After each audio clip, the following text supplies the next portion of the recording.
What's up, guys? It's Lewis here from Alien Weaponry, and you're watching Metal Nexus.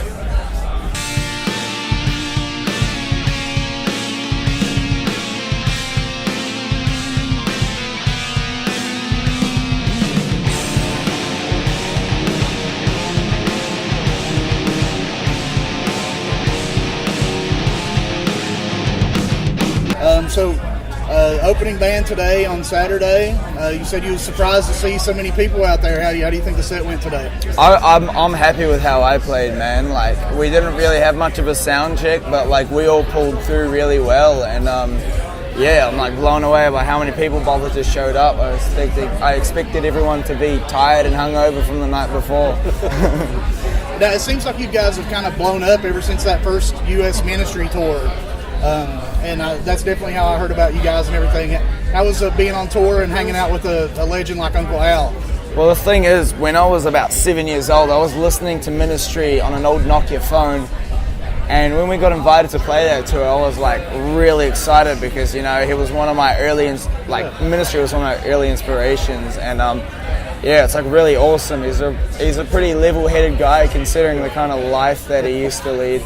And that was a real life-changing experience. So did he, behind the scenes, he take you under his wing, you know, like the elder metalhead he is? Yeah, man, like he invited us when we were in LA, invited us over to his place for the day. We had a barbecue, you know, ate some steak, had some beers. It was awesome. Oh, yeah. So some of your songs are written in Te Reo Mori language. How did you expect those songs to go over with fans that don't speak the language? We've been blown away, to be honest, by how many people have like been picking up on that and like learning about like Te Reo Māori when really, you know, they don't have any Māori in them, and you know, it's just been really awesome. Like even in Europe, you know, we have fans that can't speak English, but they know all the lyrics that are in Māori. Yeah. And I think you said it's more passionate for you to be able to sing in your language, and it means more to you. Is that right? I mean, definitely. Māori is a very different language from English. It's much more like poetic, and it's an awesome language to write songs, and it goes really well with the kind of style of music we play. What percentage of New Zealanders would you say speaks the language? Not very many. I'd say probably like, at a guess, no more than 5 or 6%, to be honest. Like, not many people can fluently speak Te Reo Māori, and it's not really something that's educated very well in New Zealand, so I feel like we're trying to, you know... keep it alive. Yeah. It's awesome.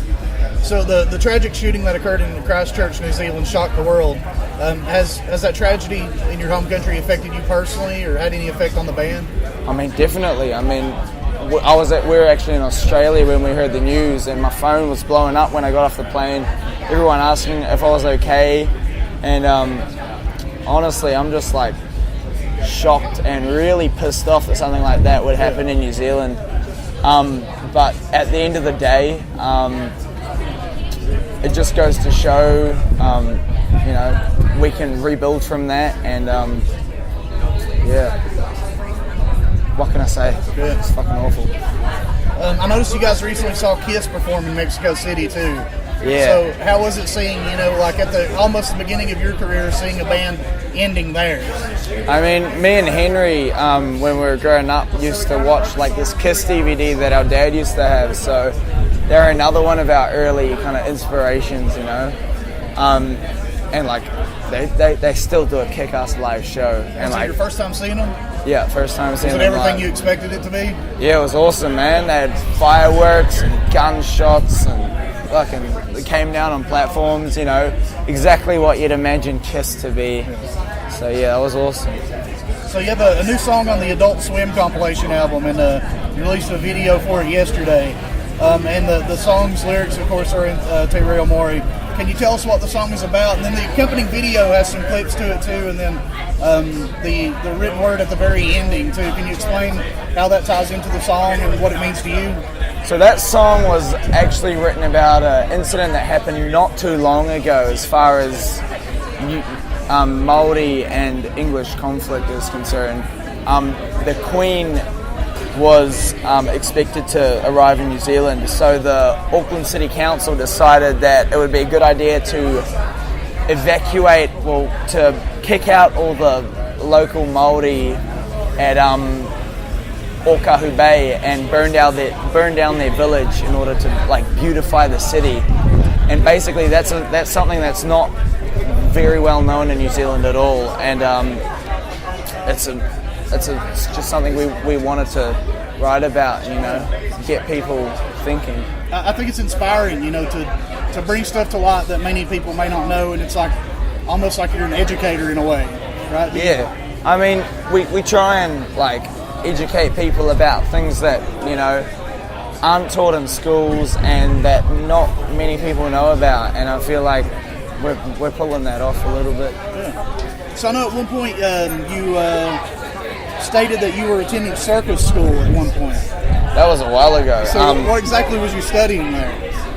I know how to ride a unicycle pretty well. I spin fire. I'm not that great at juggling, but I can juggle. That's actually how I met our bassist Ethan when we moved up to Waipu. We were both going to circus school, and one day he came over to my place and he had a jam on the bass, and he was the only kid that I knew whose arms were long enough to reach the end of the bass guitar. So like we decided to like abduct him into our band. So do you ever plan on using any of that in your stage show maybe in the future? I don't know. I've always wanted to like breathe fire on stage. Maybe get some fire, some pyro, you know, because I can do some fire spinning and stuff. But I mean, I've never really thought about that. I don't want to light my hair on fire or some shit, man. So you've been on tour in the U.S. quite a lot lately, as well as Mexico. What are your top destinations you'd like to tour next? Top destinations. I mean, I'd really like to go to South America at some point. Brazil, Chile. I'd really like to go to Argentina. Also, some places I've already been that I'm looking forward to. We're going back to Slovenia, and that's a beautiful country. And yeah, I'm really looking forward to that as well. Yeah, I've heard the fans in South America are pretty crazy. Oh yeah. And you played in Mexico City recently too. How was that one? That was awesome, man. The fans just go crazy. They're chanting. They're like, you know, hyping you up during the songs. It's a completely different atmosphere, man. Yeah. So how does shows in New Zealand compare to the U.S. so far? New Zealand, I feel like it's a little bit hit and miss sometimes. But definitely, you know, we've still got a big fan base in New Zealand. We've got a bunch of real loyal fans, and they go pretty hard down there, you know. But to be honest, like, most metalheads are just there to listen to metal, no matter where they're from, you know. So what can fans expect from Alien Weaponry the rest of the year? Well, we're continuing our tour of the USA, and then we're heading over to Europe. And we've got a couple things in the pipeline that I can't talk about, but just everyone keep your eyes peeled. We've got a new single coming out at some point with a music video, so yeah, and then eventually another album, and we're just going to keep going hard pretty much. So if you haven't checked it out already, your new video came out Friday. Check that out. It's on the Adult Swim compilation. I think that's already out too, right? It's called Ahika, guys. Check it out. Give it a like. Give it a share. Be appreciated. Lewis, we thank you for your time, and we certainly wish you the best on the rest of your tour. Thank you, man. Thanks.